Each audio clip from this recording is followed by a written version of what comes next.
আসসালামু আলাইকুম বন্ধুরা, অর্পণা ইউটিউব চ্যানেলে স্বাগতম। আজকে একটি নতুন আঁকার ডিজাইন শেয়ার করতে চলে আসলাম। এই কাপড়টা হালকা টিয়া কালার। প্রথমে আমি কাপড়টা মাঝ বরাবর বাজ করে নেব, যেভাবে আমরা কাপড় কাটিং করার জন্য বাজ করে থাকি। সহজভাবে দেখানোর জন্য একটি কাগজ ব্যবহার করছি। কাগজটা মাঝ বরাবর বাজ করে নেব। আমি গোলগোলা কাটিং করার জন্য প্রথমে নিয়েছি 3 ইঞ্চি, নিচ থেকে নিয়েছি 4 ইঞ্চি। তারপর একটি গোলগোলা রাউন্ড শেপ করে নেব। তারপর কেচি দিয়ে দাগ বরাবর কেটে নেব। এখন আমি কাপড়ের বাজ খুলে নেব। তারপর বাজ বরাবর দাগ দিয়ে দেব, কাপড়ের আঁকতে যেন সহজ হয়। গলার দুই পাশে দিয়ে দাগ দিয়ে দেব। যেহেতু আমি কাগজ কাটিং করে নিয়েছি, তার জন্য আঁকতে অনেক সুন্দর হচ্ছে। তারপর আমি নিচ দিকে আরেকটি দাগ দিয়ে দেব।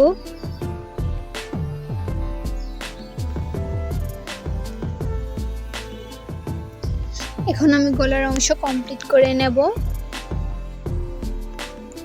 কাগজে মাঝ বরাবর আমি যেই দাগটা দিয়েছি তার কাজ করব। এখন মাঝে বরাবর দেখব 1 ইঞ্চি 1 ইঞ্চি করে নেব দুই পাশ দিয়ে। এবার আমি এখন লম্বা একটা টান দিয়েছি, এটা নিয়েছি 8 ইঞ্চি। দুপাশে 7.5 ইঞ্চি নিয়েছি। সব মিলিয়ে লম্বা ছোট থেকে বড় 7 থেকে 8 এর ভিতরে নিয়েছি আমি। এখন আমি কোনা করে নেব, যেন দেখছি সবগুলা ঠিক আছে কিনা। এখন আমি লম্বা দাগের উপর ফুট দিয়ে দেব। এখন একটি কোণাকৃতি করে নেব স্কেলের সাহায্যে। এটা একটা অনেক সহজ পদ্ধতিতে ফুল ডিজাইন করা হচ্ছে।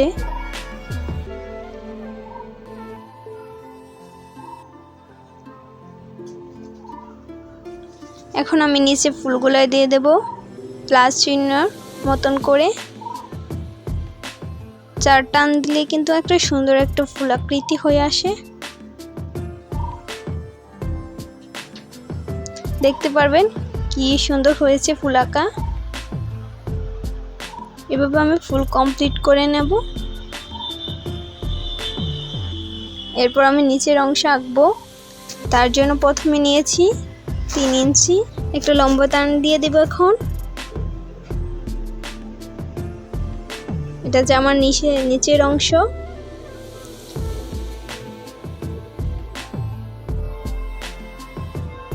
নিচ দিয়ে শেষ। এখন উপরের দিকে আঁকি। এখন আমি মাঝ বরাবর দুভাগ করে নেব। 1.5 ইঞ্চি 1.5 ইঞ্চি করে দুপাশে থাকবে। এটার ভিতর দিয়ে কিন্তু সুন্দর একটা ডিজাইন হবে। এখন আমি আরেকটি টান দিয়ে দিই।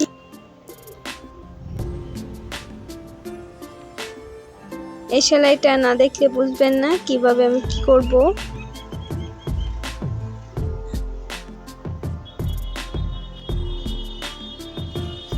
আমি আবার ওই রকম করে ফুল এঁকে নিচ্ছি।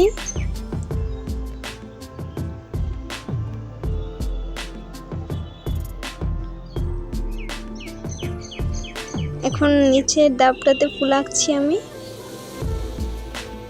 3 পা সাহায্যে।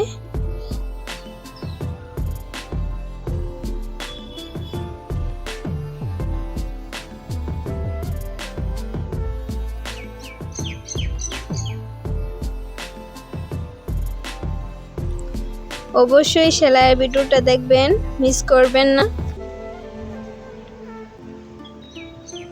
আমি আবার উপরে 3টা করে টান দিয়ে দিচ্ছি।